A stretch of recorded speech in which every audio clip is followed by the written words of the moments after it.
title of the book, and you've been around the block. It's free flowing, and we're gonna promote the book. And by the way, we have this new thing, literally brand new, that our website. You're on Amazon, right? You're on Amazon. What do you mean? Your book. Yeah, is my available books are on through Amazon and through my own website. Okay. My shopping cart, drjerryepstein.org. Okay. Well, we have a relationship with Amazon, so our guests can get their books through our website. Yeah. 30 seconds? You want me to put this on? Yeah. Okay.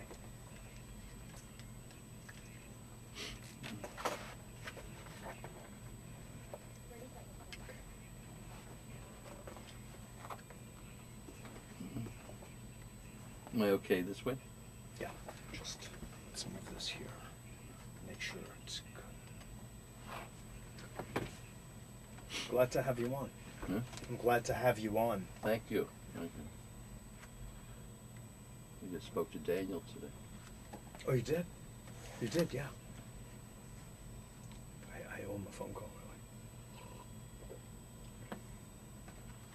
Are you in touch with him much these days? Are you in touch with him much? Yeah.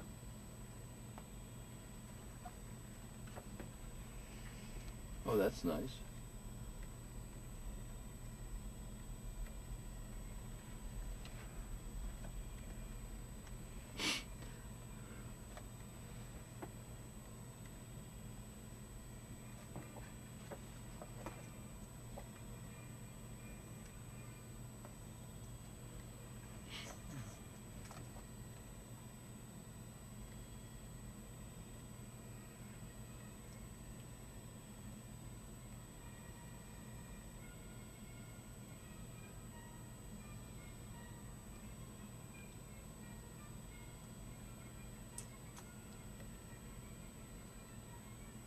We might as well spend the hour doing this.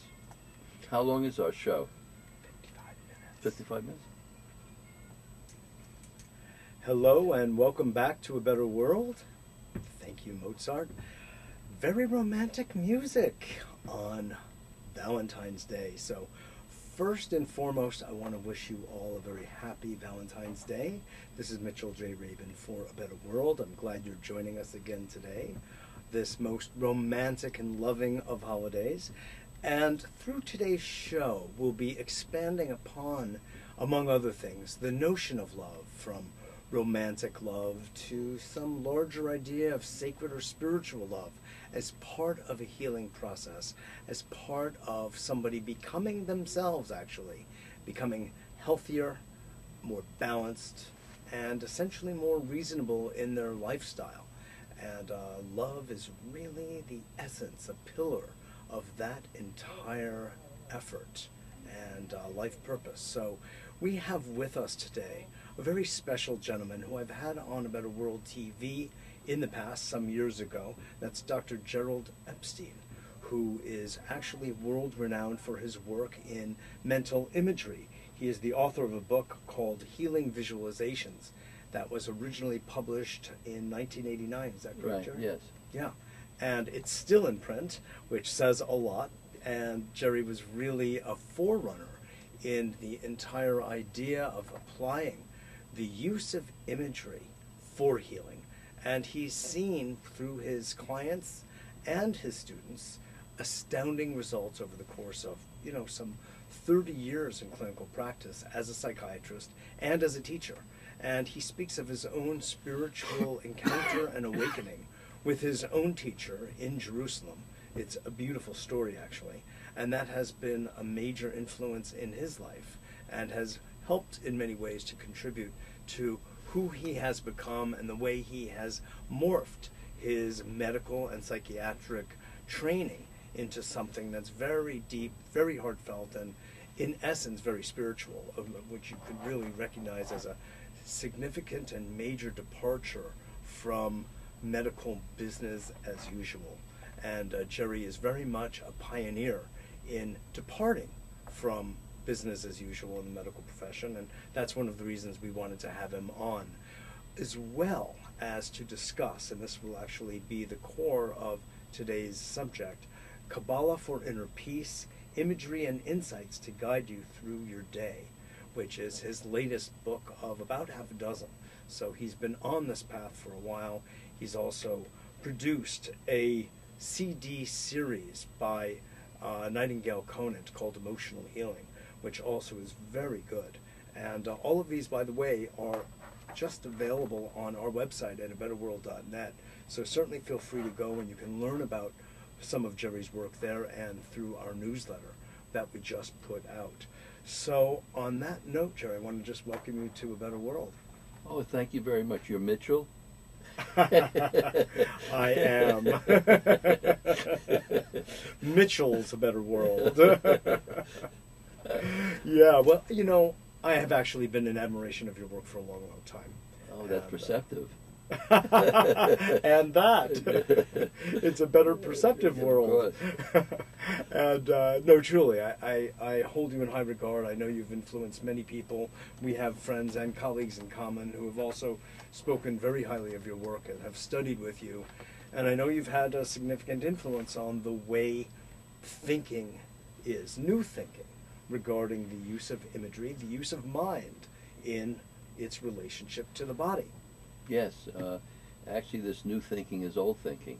Very. You see, so yes, I do. This paradigm was in vogue for thousands of years until the advent of the excuse me, of the revolution in thinking that took place about 450 years ago that split thinking into mind-body. The Cartesian separate. model. Yes. Yeah.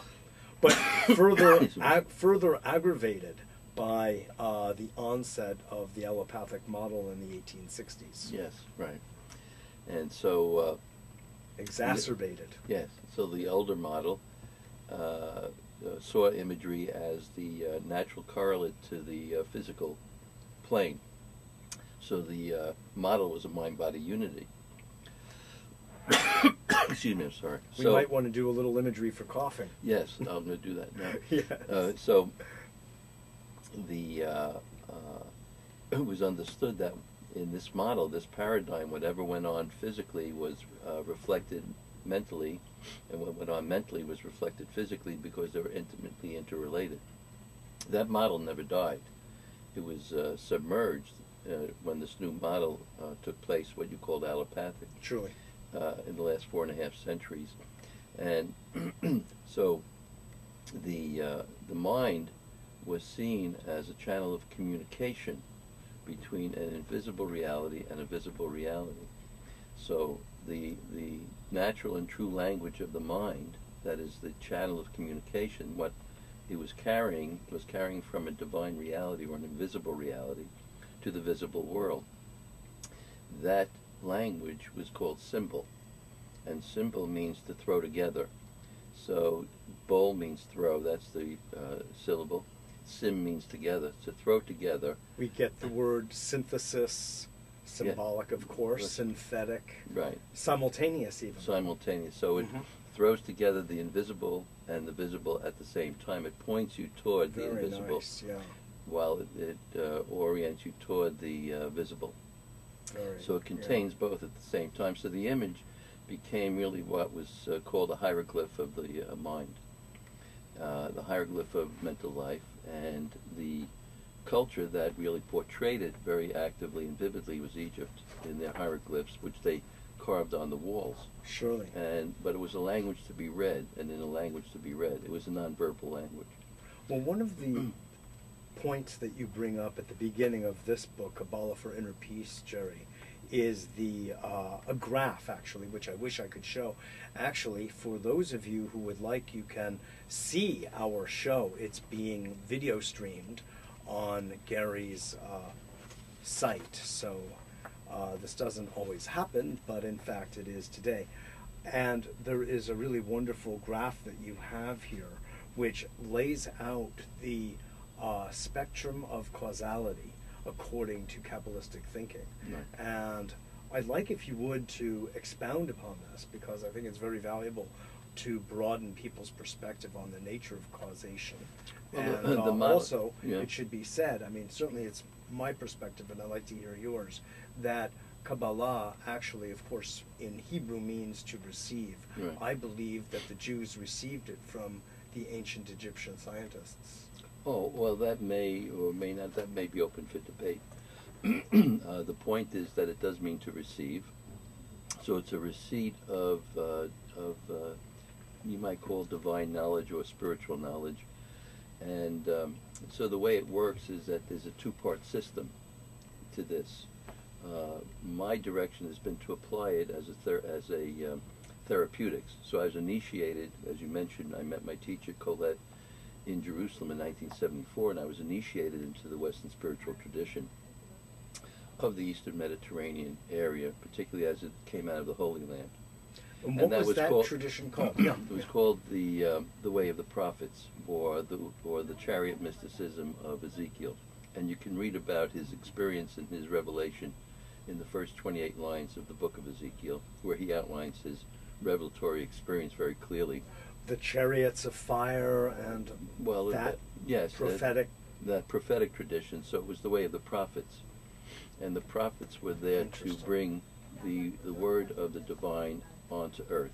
They were the channel and the communicators of that word. They were the vehicles through the word was brought to earth.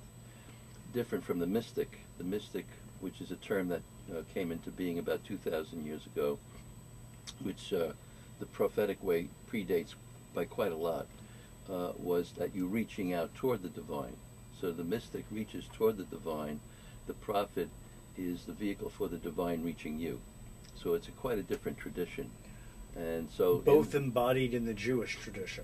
Yes, particularly the Way of the Prophets is the older one, and it's called the Kabbalah of Light, or the Chariot Mysticism, and it's a revelatory Kabbalah. It's a receiving of divine knowledge through these visionary practices, and all the great prophets were visionaries, and you'll read many visionary experiences that they had, including Moses' vision of the burning bush and those kinds of things. So Moses would then be counted among the prophets. Well, he'd be considered the greatest of all, the progenitor of all the prophetic tradition that he carried through at his time. What about Abraham? Also, but they were known as patriarchs. Abraham, Isaac, and Jacob had revelatory experiences, and Abraham starts the whole thing by his revelatory experience of having a conversation with God, who promises that many things would happen if this way was followed. And if he would hand over his son. Yes, as a sacrifice. I mean, it was no small price. Well, to test his faith. Yeah. And to see if he would be adhering to whatever God asked of him or the invisible asked of us. So there is an invisible reality that informs our life, and that revelation is made apparent and available to us through this inner language. So the beauty of the work is that you can become the agent for your own access to knowledge, and that you don't have to depend on an outside source. And what I teach people is how to access this inner reality, how to read the language, and to use it to inform their everyday and daily life experience, which is what Kabbalah for Inner Peace particularly is about. Surely. Which is about how you meet the challenges of your everyday life and handle it through this inner process. So you become your own authority. And the idea is to do that. If, as I'm hearing you speak of this, Jerry, and the distinction between the revelatory / prophetic and the mystical, if you would in some way draw a parallel between the former, which is the tradition you're part of, and this current notion we describe of channeling today, of receiving a message or series of messages or a certain vibrational frequency, a radio channel. Well, everybody's a channel in this way. Indeed. See, everybody but has a prophetic possibility. People who are more pronouncedly good at it. Yes, but everyone can learn it, and that's what I teach you, to become not a prophet, but to learn the prophetic way, because at the time of these prophets, what's called the major and minor prophets, a whole bunch of them, there was schools in the Holy Land called Sons of the Prophets, and they taught this work. And my meeting Colette, I discovered that I was in the Sons of the Prophets school in contemporary times. So she was teaching the ways of the Sons of the Prophets in her garden in Jerusalem, in an ordinary neighborhood, in an ordinary house, and so on. The system is a two-part system. The first part is not called mind-body, it's existence, it's essence to existence. So it starts from a realm that's called the spiritual realm, finds its way down through a level called force, that finds its way down to a level called energy, and that energy becomes concretized or formalized in a form, that is a seed that holds the seeds and consciousness of those forces and those ideas and beliefs and concepts that we've held since we're kids in a personal way, and those universal beliefs that have been imbued in us through our societal exposure and our exposure to, for those who are inclined to spiritual life.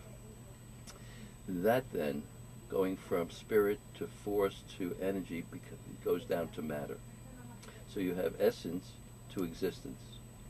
Then in the existence world in which we live, you have the physical material realm. Yes, and in this material realm, the time-space world in which we live, which is the material form and the manifestation of all of that. We live in our process as a human being is really a 5-element process, and that process is called physical, emotional, mental, social, and moral. And anything that happens in one level is reflected simultaneously in the other levels. So you are always able to understand the relationships between one thing and another. So if a person, for example, has a heart problem, comes and is having heart trouble, questions that would be asked would be, are you eating your heart out? Do you have, today is a love day, right? Do you have heartache? Is there something heart-wrenching? Is there a love relationship that has just been, that has been heartbreaking for you? So you start to see the relationships. Essentially, it's body as metaphor. No, it's concrete. No. It's always concrete. It's not metaphorical. Well, you've got on one hand the physical body for sure, and there's a heart problem, and on a metaphorical level, which I'm referring to as, say, the emotional, psychological domain. Oh no, it's happening. Oh no, it definitely is happening. Oh, I know it's definitely happening, but what I'm saying is what's informing the physical is something on the emotional level. No. It's happening simultaneously. You see that one is not pointing to the other in that sense, or causative of the other. It's happening all as one unitary piece. You're a unitary human being who at every single moment is experiencing the all of it. Okay. And we've been taught to believe that it's happening consecutively. Yes. That it's a causal phenomenon. That's a sequence. Sure. And that kind of sequential understanding. That's an interesting distinction. Yes, really leads to a lot of trouble. And that's the other model. Yes. That's the conventional model, which has a cause and effect and idea. Exactly. It's a linear model, and it doesn't comprehend all of it. And the comprehension of all of it is a spiritual point. Yes. So that's we see the relationship. Good, thank you. That's an interesting clarification. So if a person comes in with, if your shoulders are bothering you, our question would be not neglecting the physical, and we would give you an imagery exercise, because the imagery is a form of a healing method, and you can use the mental to affect and have a reflection in the physical, because it's all one. And we would ask you at the same time, is there anything that you're shouldering that's weighing you down? Oh, yes, well, my son is a drug addict, and, my daughter has gotten pregnant, and she's single, and so on. And then these are all the weighing down factors in the social area. Indeed. And so on, you see? So it's going across a whole span of elements, and that's how this works. So let's go around then to the practical level, because our audience could walk away with some of your many years of teaching, and no doubt people in the audience have one or another ailment and could benefit. Of course, I know you go into these in some detail in the book, and certainly we'd encourage people to read about it. But perhaps you could, since you picked up heart, do you want to, and it is Valentine's Day, and we don't want people with heartbreaks, and so here's a way to mend them on this day.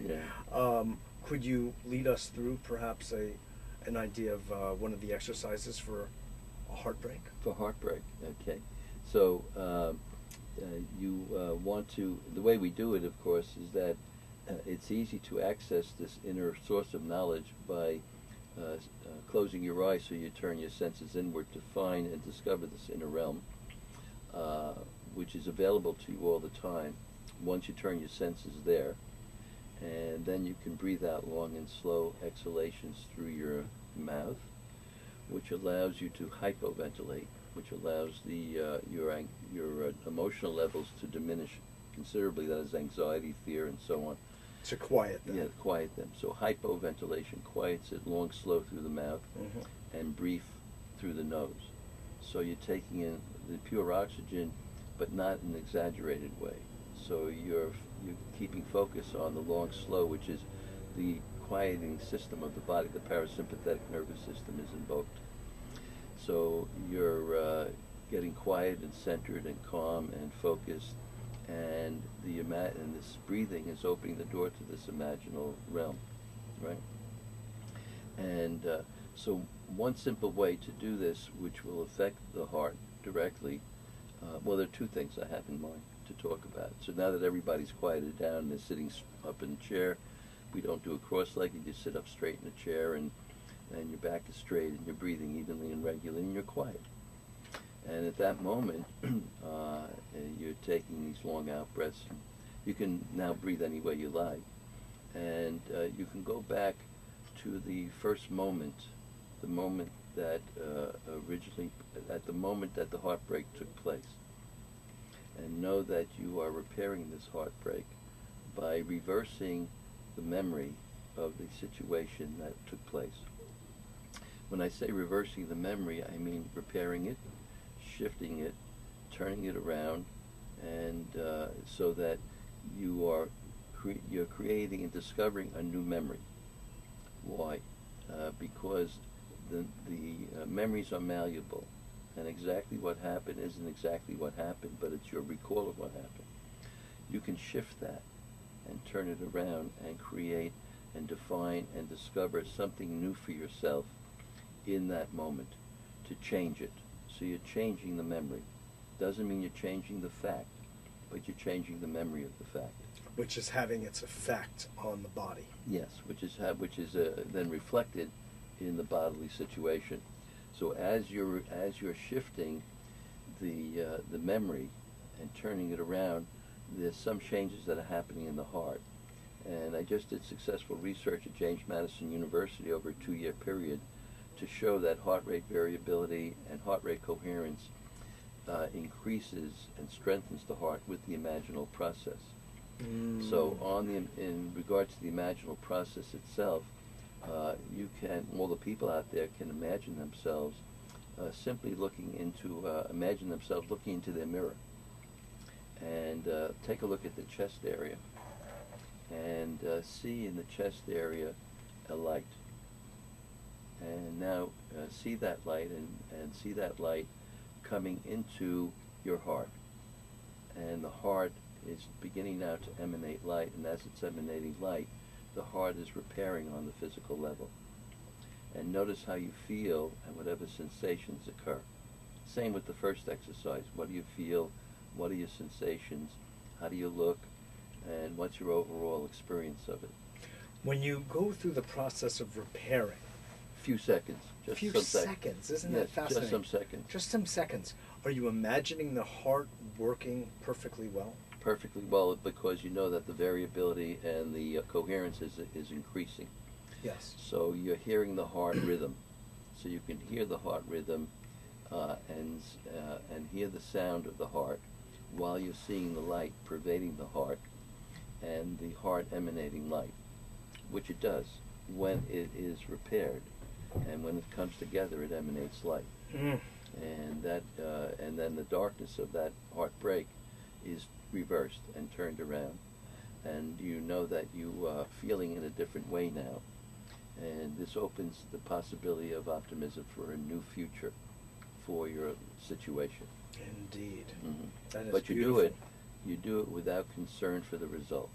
This is most important, because the healing for yourself and the healing relationship that you create for yourself is not to be interested in outcomes or results. because you don't, in a spiritual sense, believe that you can control the future. Your process is to be here now and deal with the isness of now. That's your job. And in the Gospel of John, he says, the Spirit blows and you hear its call. And you don't know from where it's coming, the past, or where it's going, the future. It's not your concern either way. And so it is with people born of the Spirit. So to take a route towards Spirit, you stay as a participant in the process by doing your process. The goal, the outcome, is not in your hands. And that's a tough turn for people who've been conditioned, as we have been, through the course of our life, to believe that we can control the future, manipulate the future, know the future, take charge of the future, and all of that. And that's a giant error in life, spiritually speaking. The Tibetan teacher Chogyam Trungpa Rinpoche wrote a book called "The Path is the Goal." Yes. So where we are at any given moment is the culmination of all that is. Of all that is. And all that is. And all you need to do, and all you're being asked to do, is participate in this collaborative way in an alliance with the divine reality. So in this existence relationship that exists between you and the love relationship that's formed between you and divinity, which at first may be difficult to accept as a premise, that there's an invisible reality that's here to sustain and support you, you do form this love relationship. And it says in the Bible, love God with all your heart, with all your soul, with all your might. God is sort of the shorthand term for all of these terms that have to do with divinity, consciousness, Source. the one mind, Right. source, isness, and so on. So God is the shorthand term. It's a term that's taken from the Norse wisdom. It's not inherent in the monotheistic traditions of Christianity, Judaism, and Islam. And so, but it's been adapted because it's a nice shorthand composite to include all of it. So you're forming a realm. So God itself is a Norse word. Norse word, and so but you're forming this love relationship, and it says, love God with all your heart, with all your soul, with all your might. And when you enter into this mutual participatory relationship, and you love, the love is returned. And then it then says in Numbers, love your neighbor as yourself. So in this day of love, you're being asked to love God with all your heart, soul, and might. Love your neighbor as though that neighbor were you, that you and he, she are one. And you know that you're a unitary system, yet different and distinct, but a unitary system nonetheless. And that and then you come to love yourself, not narcissistically, but in this notion of being a servant for the divine, in which you're doing service and bringing consideration, harmlessness, and contribution to the world as a loving act.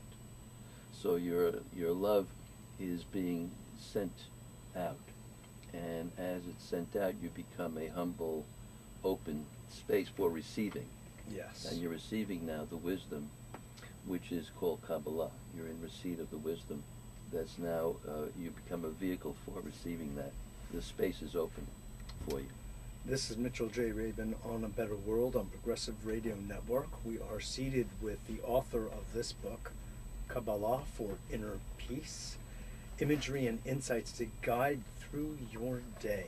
Dr. Gerald Epstein, who is been teaching the use of imagery for healing, and now he's gone another step to embrace the real underlying fundaments, if you will, of the imagery work that he's done for all of these years, which really is Kabbalah, which he had a chance to study with his teacher in Jerusalem, in her ordinary house, in her ordinary garden, but I don't think there was a whole lot ordinary about it. No, not at all. A few things, Jerry, that occur to me as I'm listening to you speak. On the one hand, because of the simultaneity of all things, we're always dealing with the interface of the micro and the macro levels, right. Scale, and Yes.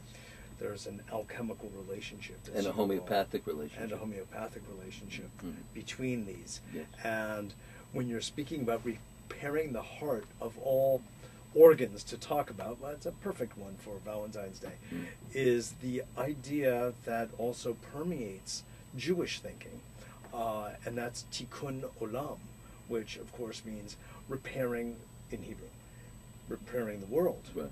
So interestingly, on the micro level, you are repairing the heart, and that very repair is positioning one to be able to be of service in a deeper way to both one's own personal world as well as to the larger, if you will, outer world.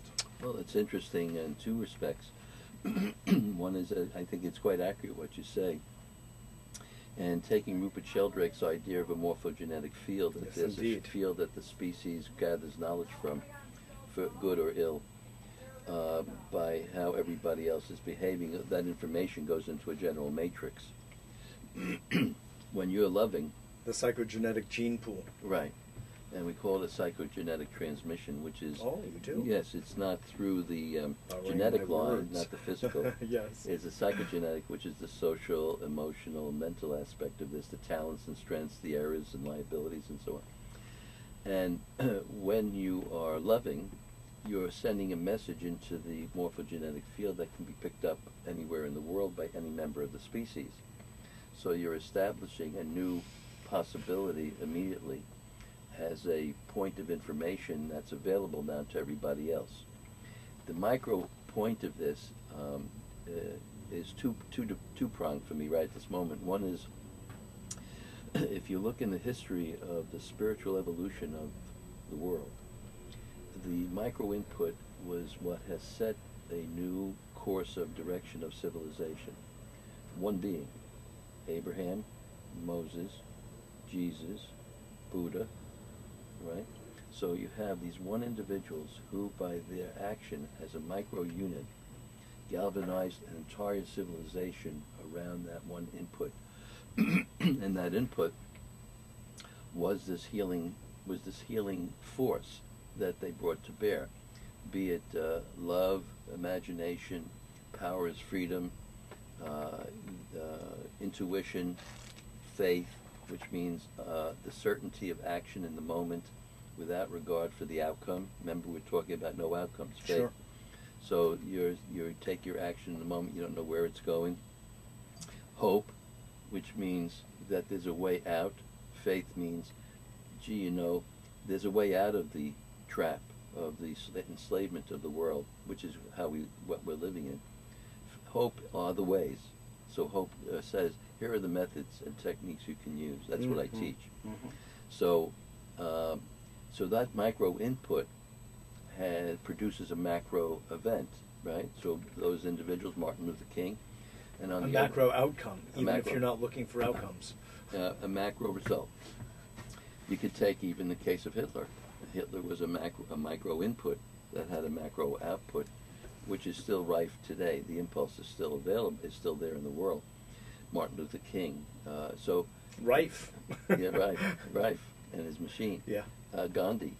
So you had these individuals who had a really significant influence. The imagery I just gave to people to do as possibilities, Mm-hmm. if you notice, it only took a few seconds, right? It didn't take a long period of time. We only did it for some seconds, really. Surely. And so that micro input may have a macro result from that micro. So the micro is the shock. You give a shock. I can't get the clap. You give the shock for the moment, and that wakens the people. It wakens a person up, and they suddenly have a shift. Sure. Actually, if you look at what happened in Egypt, it was really a micro input for what appears to be a macro output. It started with a tweet. With a tweet. See, so the micro input of a tweet Sure. Galvanized a larger field. Yeah. And so you just need that shock for the moment, and Exactly. bingo, people are waking That's up, the and way that's things how happen. Everything essentially is precipitous. I like to really say to my students and clients and audience members this notion that, and then, as you said earlier, it is homeopathic, that the smallest in homeopathy, the smallest amount of a remedy has the largest amount of value. Yes. And that's just the relationship. Yes. That's a natural, principled relationship that most people don't know about. When we live in a society that says and teaches more is better, and that includes in the medical profession when it comes to such things as chemotherapy and radiation for whatever reason for the treatment of cancer, despite the fact that statistics don't support that kind of behavior. You know, that's just a more is better, like a faster car. Well, it follows a certain law. It follows a certain law that's giving way now, because we're in a dual apocalyptic age now, and the law is the struggle for existence, natural selection, and survival of the fittest.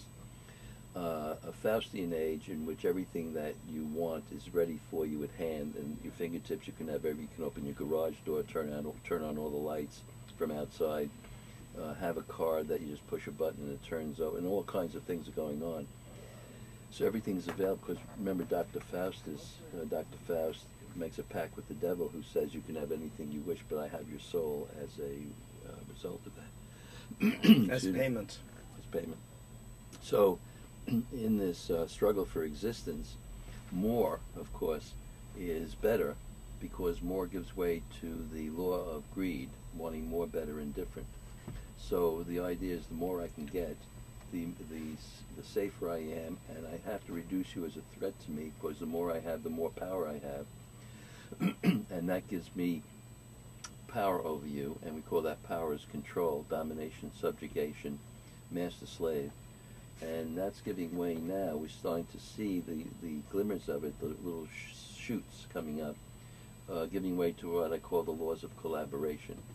So we're now beginning to become a collaborative field, and that's a new piece of information. So when you say dual apocalyptic, yeah, too, because what does that mean? The apocalyptic meaning of apocalypse, as it's currently used in the conventional lexicon, means hellfire, brimstone, cataclysm, calamities, many deaths, destruction, climatic, the Armageddon imagery, end of days, war of the worlds, end times, and so on. And so it speaks to a wholesale destructive element that's happening in the world. The first meaning of apocalypse means the unveiling of secret knowledge, which is what we're coming. That's the literal ancient Greek meaning. So the ancient Greek meaning is that that the secret knowledge is now being unveiled. Your show is in that direction of opening up secret knowledge, bringing people on like myself to reveal that. We're in an age where that can be done, and that's... Look at WikiLeaks. This is one of the exact examples of it. Of secrets being unveiled. And there was hell that broke loose because the American politicians and the administration and the judicial branch doesn't want any of the diplomatic corps doesn't want any of this revealed. Because it's a powers control group. Of course. So they're demonizing him, the powers, Julian Assange, when he's actually a function of this powers, new freedom, collaborative, and from the astrological point of view, we talk about Pluto into Capricorn, which is the period of time, the time cycle that has all secrets revealed. All the secrets are revealed. And this is another way of saying what you're talking about. Yes, so it's coming from all these different angles. And and this collaborative effort that's taking place through Twitter and Facebook, it's one of its upsides. It doesn't only Twitter, I like that. It doesn't only have upsides. Yes. But it galvanized all of these masses around the Middle East, Near East, North Africa, into a solitary unit that is wanting to overthrow ideologies.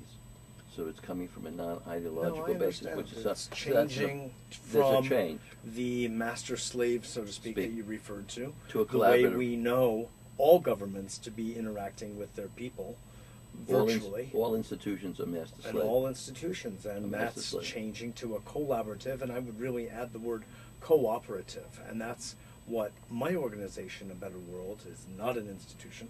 It is an organization which has as its basis the idea of organic and organ, and then we of course get the word organize. So to make whole and complex. To make whole, exactly, more complex and it allows and unified. for. That's right. It allows for cooperation between the various parts. So you're changing conflict to cooperation, and what you do in your show is you turn controversy into conversation. So we have conversation and cooperation, And so bringing people together in a unitary consciousness. In cooperative company, and, so we can keep the alliteration going. And one of the great ways of the ancient tradition, the prophets and the patriarchs, what they brought to bear were the laws of collaboration. And the laws of collaboration are the 10 laws, the 10 precepts that we live by in the Western tradition, what's called the 10 universal laws, or the 10 commandments. Commandments mean that function of the laws in which you're set into action in a momentary situation, wherever you are, to act in a certain way. And I think it would be better to call them the 10 suggestions, but... No, they have to do with the 10 relationships, the 5 relationships between you and the divine. That's how you collaborate with the divine. Mm-hmm. And the 5 other ones, murder, stealing, and lying, and so on. How you collaborate with others. So that's how there's a vertical and a horizontal. So you love your neighbor, and that's a collaborative effort that the 10 laws are asking you to live by. And you love God with all your heart, soul, and might. So that's the collaborative relationship that you're establishing. I want to go back to something, Jerry, because we're beginning to run out of time, and it's important that I want to establish a couple things. One is... we don't have all night? Horizontal level. We do, just not together. It's so much fun, isn't it? Well, once you wound me up. Yeah, exactly. Oh, it's my responsibility. I'm to blame. Yes. No, I want to just come back full circle, if you will, to something that I had asked you earlier, which had to do, since you mentioned horizontal and vertical, of filling out our picture and understanding of causality from a Kabbalistic point of view, because it's not as we think, but I made reference to that wonderful diagram in your book that lays out emanation and forward. Creation, formation, and action. And then I want you to also, after we covered that, to go into actually some of the concrete benefits. Exercise. The one that I would like you to do, if you would, is the marriage tree, which I think is, again, aligned with Valentine's Day. The marriage tree. Okay. The marriage tree. Do you remember that one on page 40? You wrote know that I published so far over 500 exercises. Oh my gosh. So, do you want me to read it to you? No, you just tell me what it's page. It's on page 40. Oh, okay. Great. After that. And then I also want to find out from you. And so I'm asking you to space this out a bit in our remaining several minutes. Some of the results, the notable results that you have seen utilizing over the course of 30 years. You're such 36 years. 36, I stand corrected. 36 is almost a going on to 37. Number. 37 years. That's a mystic number. Here. Yeah. I am glad I am interviewing you during the 36th year. No, the 37.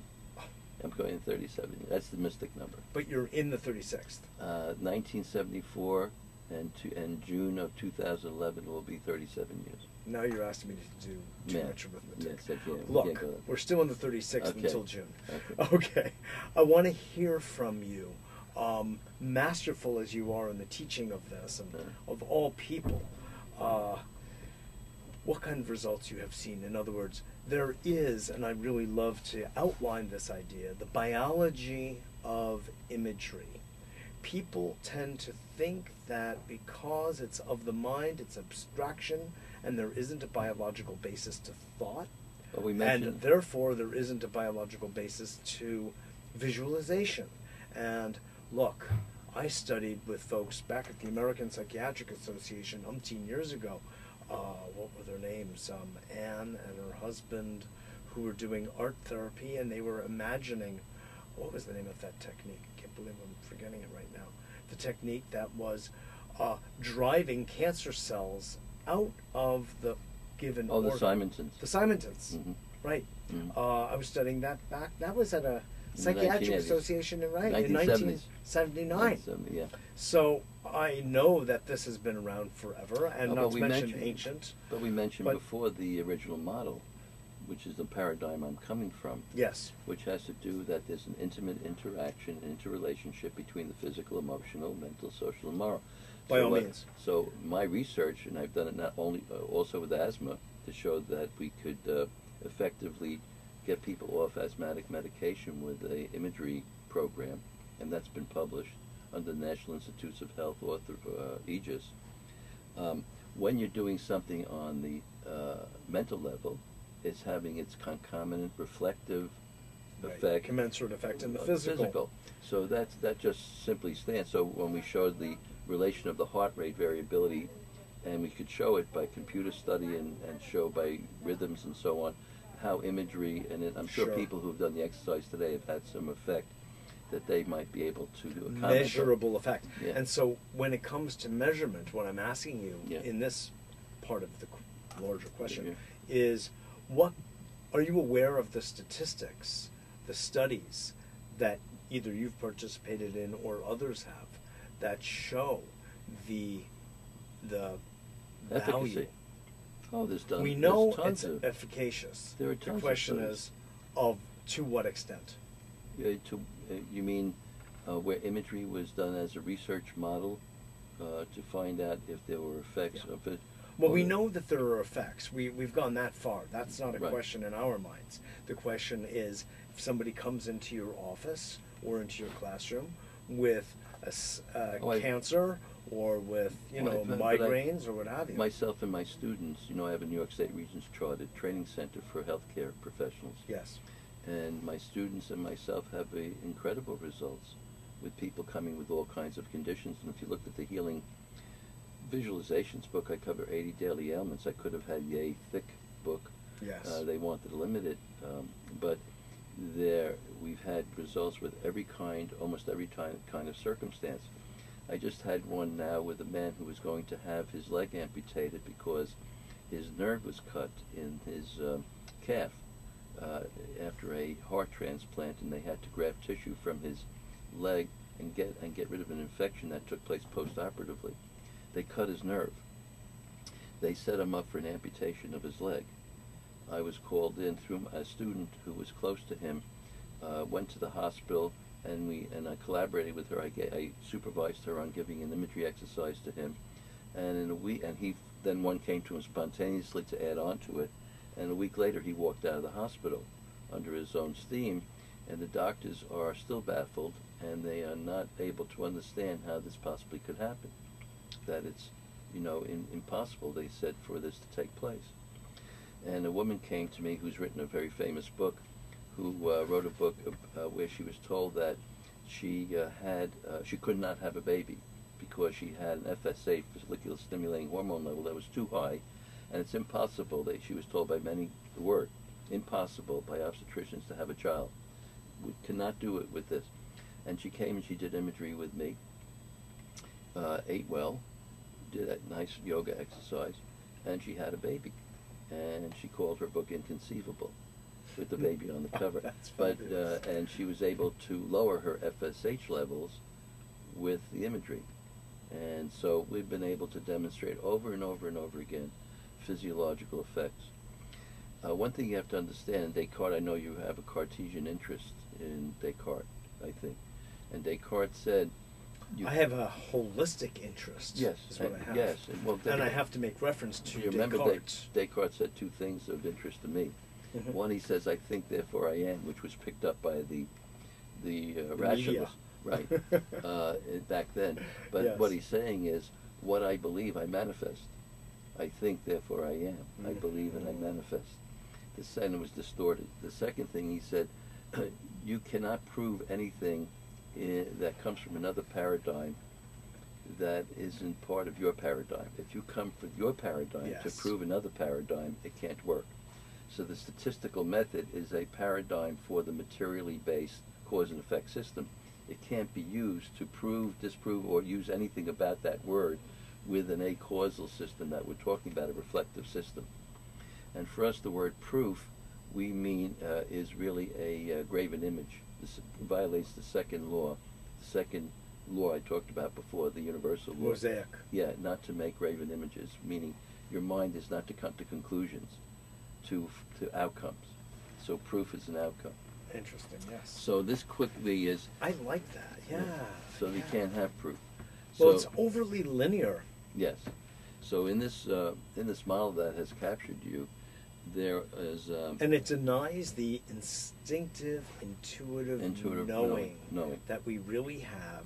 And one of the things I actually do like about science, Jerry, is that after the fact, it corroborates what we intuitively know. No, we call it natural science, not science, because intuition is what you know. That we call that intuitive science, because the word science means to know. Correct. So there's a natural science which co-opted the field to make it seem as though the word science only applies to them. But we talked about Kabbalah, revelatory science, spiritual science, intuitive science. These are all ways of knowing. So what we gain and what we know can be corroborated in the natural science, physical science field. Indeed. So this... You're right. What you meant is that the word science was co-opted by what we have today as so-called modern science. Modern science. They took it from what was known as, first of all, metaphysics right. is a form of science. And science. Ancient studies of different right. sorts were all known as right. both like the art and science of meditation. That's right. Or of yoga. Right. The yogas, I should really right. say. And what you're referring to. Right. Yeah. So they co-opted the field to make it appear as though only their science has relevance and meaning. That's exactly and everything right. else is charlatanism and fraudulent and so on. Right. And which we don't buy for. We can't buy that for a moment. So the quacks who heal people. I love it. You know. Excuse me? Quacks who heal people. Right. I think that should be the name of one of our next books. Right. So in this model, we're talking about a vertical causality. Which This is not, the Kabbalistic yeah, which is not cause and effect. tree, essentially. It's birth to birth to birth to birth, and it's manifested in the world. So you start on the micro level, on a personal level, with something called an impulse. This is the invisible reality. There's an impulse, will, a spark of life. That then gets responded to by ideas and concepts and beliefs. Personally, those beliefs are held in the womb of consciousness by an image. So the image holds the seed in consciousness as a womb where it gestates. That world is called the world of image. And then, as the gestational period comes to its conclusion, it gets birthed in the world, in the time-space world. So it's birth to birth to birth, denser and denser and denser and denser until it becomes time-space material manifestation. The macro level, the spiritual level, is called, as a correlative, emanation, will, creation, ideas, concepts, formation, action, and then the world of action, of experience, the time-space world. So it comes from a vertical... The material world we know and identify with, primarily. Which becomes our horizontal world. Yes. Okay, so it comes as a vertical impulse into a horizontal manifestation and creation. And the impulse is something that we feel. We have a sense of that impulse toward something, actually toward an idea, right? Toward a creation, Well, which we later know. becomes a creation. Yes, because once that idea, so the standard spiritual point is, what you conceive, you'll birth. Exactly. Or more common parlance is, what you believe, you'll create. So the concept in the inner form of the consciousness of reality manifests and births the outer form. What's here? Exactly. Yeah. Just as the old Sufi adage is, "I'll see it when I believe it." That's very nice. No, that's a very nice laying out of the idea, and that will also correlate then with the Kabbalistic tree of life, where you have the tefillet, the chokhmah, the different impulses, the different spheres and the different levels. Right. So right, each of the so it starts from the invisible world, and it finds its way down by increasing density to this physical world. So it's beautiful to hear you talk about it, because it really opens up enormous space for people, Jerry, just to begin to see how locked in, down, and identified we are with the material realm, which is but one level of all of creation. Of all of creation. Right. And we know of the invisible. Look at that whole invisible realm that's available to us. That's my point. And that's exactly. So the imagery is giving you access to that invisible realm that contains the knowledge that you receive. And that's Since the Kabbalah. we're doing so much with language etymology here, I would want to say that, quote, my old Tai Chi Chuan teacher, Bob, who used to say, the word image comes from I-mag, in the Greek, I-magus. Right, I the magician. And I the magician. Right. Exactly. I the So magician. I say to people, to whatever extent we are God, it is known to us daily through the existence of our imagination. Yes, because it's the sacred language from invisible reality to visible reality. Exactly. And so we're made in the image and likeness. Exactly. It says so in Genesis. So, Jerry, I want to thank you so much. shall we do an exercise? If you can do that. Well, since they only take a few seconds, Yeah, of course. why don't you do one? Okay, so this is called the marriage tree, which is a lovely one for Valentine's Day. Exactly. So close your eyes, hypoventilate, breathe out long, slow through the mouth, Hypoventilate, I and like breathe that. through the nose. See the toxins coming out as gray smoke that disappears in the air and drifts away, and the pure oxygen coming in through your nose as blue golden light formed by a mixture of cloudless blue sky and bright golden sun. So you get yourself relaxed, calm, quiet, and centered by this breathing. And on the next long out breath, with your eyes closed so you can discover this realm, know that you're doing this exercise with the intention of bringing unity back to your marriage, and it's taking you some seconds. See you and your spouse standing on either side of a large tree. See the two of you beginning to grow up alongside this tree, finding yourselves becoming taller than the tree. And when the two of you become taller than the tree, see your hearts and feel your hearts melding and your arms intertwining. And see, sense, and feel what happens in this experience. And know that you two are becoming bonded and as a unity and as a unified one. After finishing, breathe out and open your eyes. And I wish you a happy Valentine's Day. Beautiful. Thank you. Good. Toda Thank you rabah very and much. shalom, as we Shalom. say in the old language. Yes. Really a pleasure to have you. Thank What is your website? drjerryepstein.org, www.drjerry with a J, www.drjerryepstein.org. And am I allowed to mention being here in New York? Oh, yes. So I'm here in New York, and you can reach me by that website or by phone at 212-369-4080, and I'm always available. Wonderful. Well, thank you you very, very much. much. Yes. Absolutely. Good. Thank You've you. been doing Blessing. great work for the Blessing. longest time. This is Mitchell J. Rabin for A Better World. Please join us at our website at www.abetterworld.net. Or if you want to look into any of Jerry's work, we have it there on the website, as well as join our newsletter and watch A Better World TV with Mitchell J. Rabin every Tuesday night at 10:30. This Tuesday, tomorrow night at 10:30 in New York City, we will be having, for a repeat performance, Michael Wynn on Chinese Taoism and alchemy. I look forward to seeing you all next week. And happy Valentine's Day, everyone.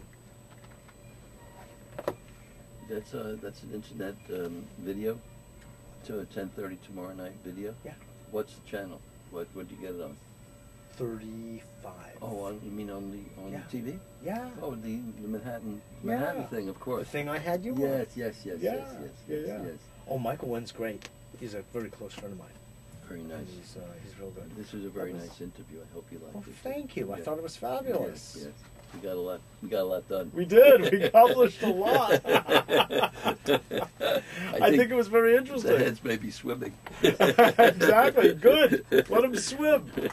Listen, you can. A couple things. One is, if you would be kind enough to send me an email with a. Just be careful behind you. Yes. With a testimony. Oh, you have to sign this thing. You've got to sign Okay. this thing. Okay.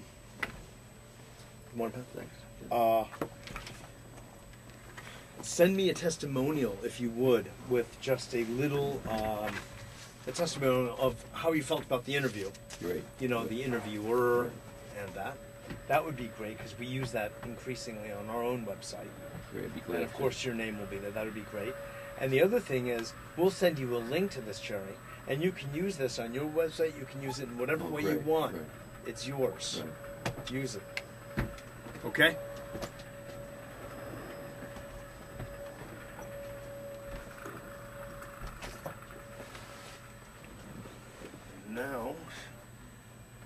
wanted to say that the marriage exercise was good for spouses and lovers because I want to go apply it in my own relationship. Yeah, good.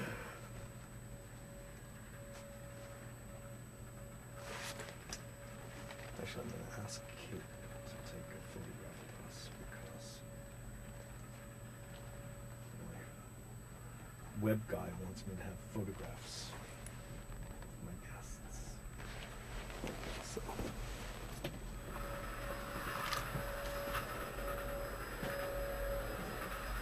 Very good.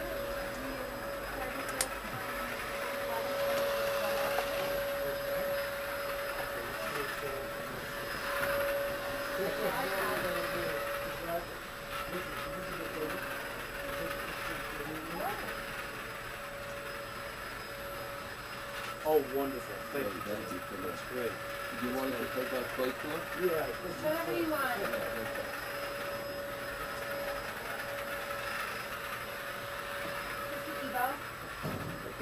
iPhone. Oh, iPhone. That's different. Oh, it's a case. G4, yeah. Here, Jerry. I'm just going to put my coat down. Josh, my web guy, the photographs. Yeah, that's a good idea. Totally. I love it.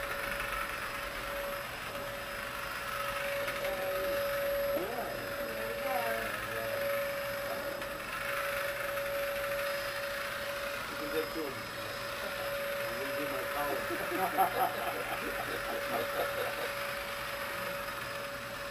If you look at the pictures, they're like blurry. Oh, you know what? I think it's shit on the bottom. No. No? Some people say that, but no.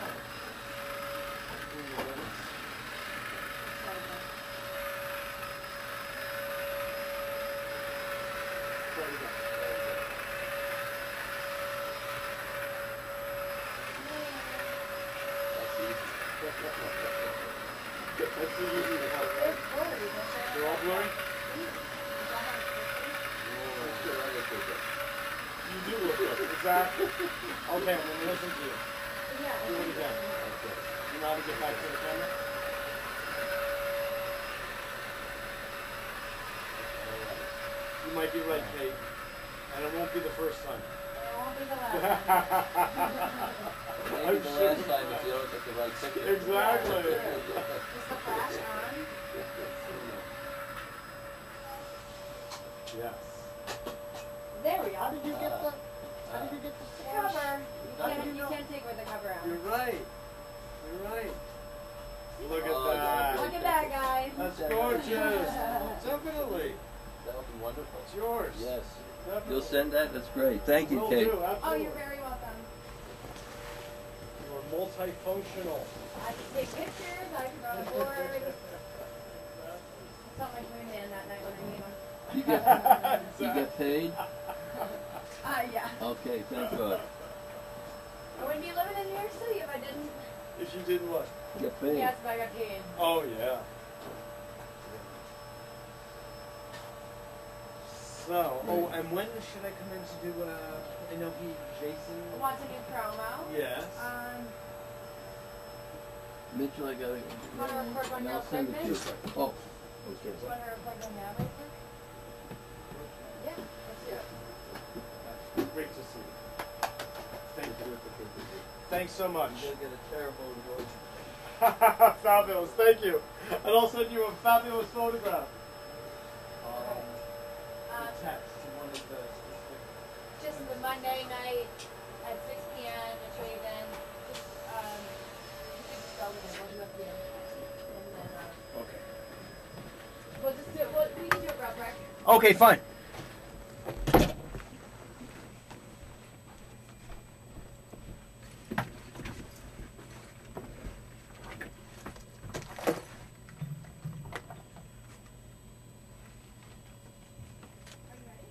Yes.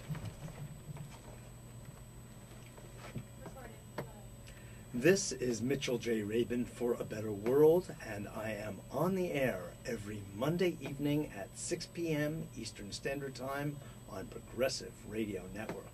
Come join us for the most interesting, world-changing interviews with the sung and the unsung heroes of society. Mitchell J. Rabin, every sixth... Oh, sorry. Okay. You can pick up where you left off if you want. Oh yeah, and you can edit that? Okay. So tune in every Monday at 6 p.m. Eastern Standard Time for Mitchell J. Rabin on A Better World. Okay. This is Mitchell J. Rabin for A Better World on Progressive Radio Network. Please join us for world-changing interviews, conversations, and call-ins every Monday night at 6 p.m. on Progressive Radio Network. I like that one. Why don't you say one again? That one? Yeah, that was As, oh yeah? Okay. I'll do my best. Okay. This is Mitchell J. Rabin for A Better World on Progressive Radio Network. Please join me every Monday at 6 p.m. Eastern Standard Time for exciting interviews, world-changing conversations with the sung and the unsung heroes of our society. Join us and come enjoy. Okay, I could edit that together into one information. Can you? I can. You're amazing. Okay, sure.